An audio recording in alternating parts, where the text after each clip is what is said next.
하나님 아버지 메시지, 오늘은 15번째 시간입니다. 오늘은 베드로의 사명과 사도 요한의 사명이라는 말씀을 가지고 같이 말씀을 상고하면서 은혜를 받겠습니다. 요한복음 21장 15절부터 23절까지 보면 베드로가 사명과 요한의 사명을 베드로가 예수님께 물어본 내용이 자세하게 기록되어 있습니다. 베드로는 예수님의 제자, 12제자 중 가운데 수제자입니다. 베드로와 요한.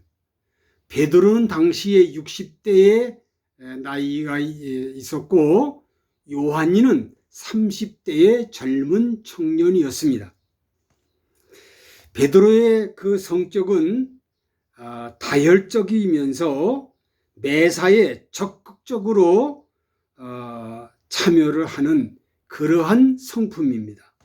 반면에 실수도 많았습니다. 베드로의 본명은 시몬인데 그는 가버나움 근처 베세다의 동네에서 어부 생활을 하면서 살았습니다. 제자로 부름받을 때 장모님을 모시고 살았다는 걸 보면 아주 효자의 성품을 가지고 있었습니다. 마가복음 1장 24절에 보면 형제 안드레와 같이 예수님의 부름받아서 집을 버리고 배를 버리고 예수님을 따랐던 기록이 되어 있습니다. 예수님은 제자를 삼은 베드로는 첫 번째로 어부에서 제자가 된 사람입니다. 마태복음 4장 18절 이하에 보면 어부 생활하는 그가 예수님의 제자를 삼게 됩니다. 베드로는 학문이 없었다고 사도행전 4장 13절에 보면 기록이 되어 있습니다. 한평생 고기 잡는 일을 했기 때문에 학문에 대해서는 관심이 없었고 고기 잡아서 먹고 사는 일에만 전심전력을 다한 그러한 사람입니다. 예수님을 찾아와서 나를 따르라 할 때에 예수님 제자 되는 것은 신분이 좋다고 제자가 되는 건 아닙니다. 예수님의 제자가 되는 것은 덕망이 아주 탁월하다고 해서 예수님이 제자가 되는 건 아닙니다. 또 예수님의 제자가 되는 것은 학식이 아주 탁월해서 되는 것이 아니라는 사실입니다. 예수님의 제자가 되는 것은 누구든지 옛날이나 지금이나 예수 그리스도께서 부르심을 없이는 그의 제자가 될 수 없다는 사실입니다. 예수님의 제자가 되는 것은 누구든지 예수 그리스도께서 부르심 받은 사람이라야 예수님의 제자가 된다는 사실입니다. 두 번째로 나약한 베드로를 예수님이 제자를 삼았습니다. 마태복음 26장 69절 이하에 보면 예수님 아주 중요한 사건 때마다 베드로와 요한 그리고 예수님은 늘 함께 했습니다. 로마 군인이 예수님을 잡으러 왔을 때도 베드로는 열성적이 있었기 때문에 칼로 그 말고의 길을 잘랐을 때에 예수님은 칼을 쓰는 자는 칼로 망한다고 칼을 거두고 말고의 길을 붙여주셨다는 사건입니다. 그리고 베드로는 마태복음 16장 보면 신앙 고백을 얼마나 멋있게 했는지 주는 그리스도시요 살아계신 하나님의 아들이십니다. 이 신앙 고백했기 때문에 예수님은 베드로에게 위대한 사람이라고 네가 이렇게 알게 된 것은 내가 배워서 한 것도 아니고 내가 누가 얻은 것도 아니고 하나님이 너에게 허락한 것이라고 칭찬까지 해주셨습니다. 그런데 예수님이 십자가를 지고 죽는다고 할 때에 베드로는 절대 그럴 수가 없습니다. 그럴 때 예수님은 사탄아 하고 책망을 합니다. 왜 사탄이 됐습니까? 너는 하나님의 일을 생각지 않고 사람의 일을 생각하기 때문에 사탄이 됐다고 예수님은 그를 책망합니다. 예수님은 주님을 이제 죽었다가 부활하셨을 때에 정말 예수님이 베드로에게 묻습니다. 네가 나를 사랑하느냐? 3번이나 묻습니다. 내가 주님을 사랑하는 줄을 주님이 알지 않습니까? 내 양을 쳐라, 내 양을 먹이라, 내 양을 치라고 하는 이 말씀. 그리고 베드로는 순교할 때에 예수님이 똑바로 못 박혀 돌아가셔. 내가 어떻게 예수님처럼 못 박혀 죽을 수가 있느냐? 나를 거꾸로 매달으라고 해서 예수님이 순교할 때 죽으실 때보다 베드로는 갑절이나 힘든 거꾸로 십자가의 못을 박아서 순교를 당했습니다. 예수님이 가신 그 길을 따라갔다는 말입니다.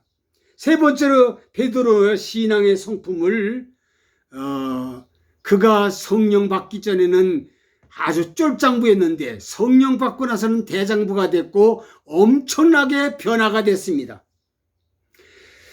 초대교회의 어마어마한 최고의 지도자가 됐습니다. 사도행전 2장 14절 이하에 보면 신앙과 그의 성품을 아주 놀랍게 변화가 됐다는 사실입니다. 사도행전 4장 18절 이하에 나와 있습니다. 그는 첫째로 담대한 신앙인이 되었습니다. 보통 신앙인이 아니라 담대한 신앙인이 되었다는 사실입니다. 2번째, 베드로는 겸손한 자가 되었습니다.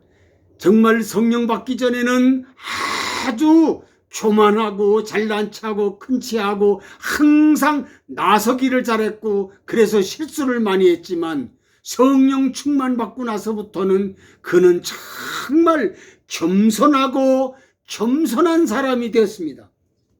3번째로 헌신적인 신앙이 되었습니다.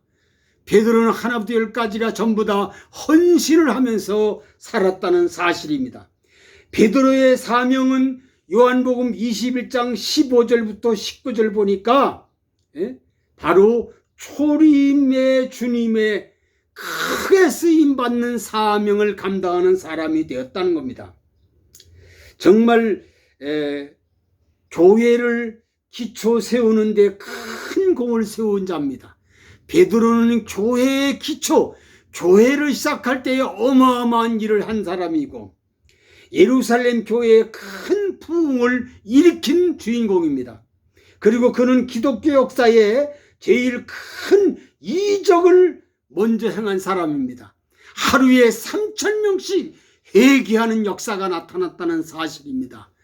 이것은 정말로 베드로 아닌 사람은 절대로 하지 못했습니다. 아무리 큰 종이라도 베드로같이 이렇게 이적과 기적을 행한 제자가 없었다는 사실입니다. 그리고 옥에 갇혔을 때에 그는 기도했을 때에 천사를 동원해서 옥문이 열리고 그는 정말 놀라운 역사로 결국 예수님처럼 십자가에 못 박혔는데 아까도 말씀했지만 거꾸로 못 박혔다는 사실입니다. 놀라운 일을 행했다는 사실입니다. 그리고 베드로는 이제 자기는 이 세상에서 복음 전하다가 죽는다는 사실을 예수님 말씀했고 그러면 예수님 나는 이렇게 되는데 요한이는 어떻게 되겠습니까? 요한이는 죽지 않겠습니까? 그러니까 예수님은 죽지 않는다는 말이 아니라 내가 올 때까지 요한이를 머물러 두겠다 했습니다. 그래서 12제자 중에서 11명의 제자는 다 비참하게 순교를 당했지만 사도 요한이는 아무리 죽이려고 해도 죽일 수가 없었습니다. 그래서 그 당시에 사도 요한이를 저 반모섬으로 귀양을 보냈습니다. 불초종이 반모섬에 가서 사도 요한이가 계시받은 그곳에 갔더니 사도 요한이가 그 반모섬에서 기도한 그 자리에 바위, 무릎 꿇고 기도한 그 바위가 움푹 파여져 있습니다. 얼마나 기도를 많이 했기에 바윗돌이 무릎에 닳았다는 사실을 이 불초종이 실제로 반모섬에 가서 보고 나서 그 자리에서 눈물을 흘리면서 기도한 모습을 저는 잘 실제로 기억합니다. 그래서 베드로는 정말로 요한의 사명과 베드로 사명으로 쓸 때에 재림주 오실 때에 크게 역사할 때 쓰시려고 그를 머물러 둔다. 그래서 요한이는 90세 이상 됐을 때에 반모섬에 귀양 가가지고 그는 다 제자들이 순교했지만 요한이는 순교를 하지 않고 반모섬에서 이후에 마땅히 될 일을 기록하라. 그래서 요한계시록을 계시를 받았습니다. 그래서 다음 시간에는 이제 오늘은 요한의 베드로에 대해서 말씀드렸고 다음 시간에는 요한에 대해서 자세하게 설명해 드릴 테니 이 말씀을 듣는 모든 분들이 하나님 말씀을 귀담아 듣고 베드로의 사명과 사도 요한의 사명을 잘 분별해서 희대적인 사명을 잘 감당하는 모든 사명자들이 다 되시기를 간절히 바라고 원합니다. 하나님 아버지, 오늘 베드로의 사명과 요한의 사명에 대해서 말씀을 상고하면서 깊이 생각해 봤습니다. 오늘은 아버지 베드로에 대한 말씀 드렸고 다음 시간에는 사도 요한에 대한 말씀 드릴 때에 놀라운 역사가 일어나게 만들어 주시고 말씀을 증거하는 종이나 말씀 듣는 모든 종들이나 모든 성도들이 모든 백성들이 가슴을 치고 통곡하며 기도하고 하나님이 주신 사명을 제대로 감당하는 모든 사명자들이 되게 도와주시옵소서. 예수 그리스도의 이름으로 기도하옵나이다. 아멘.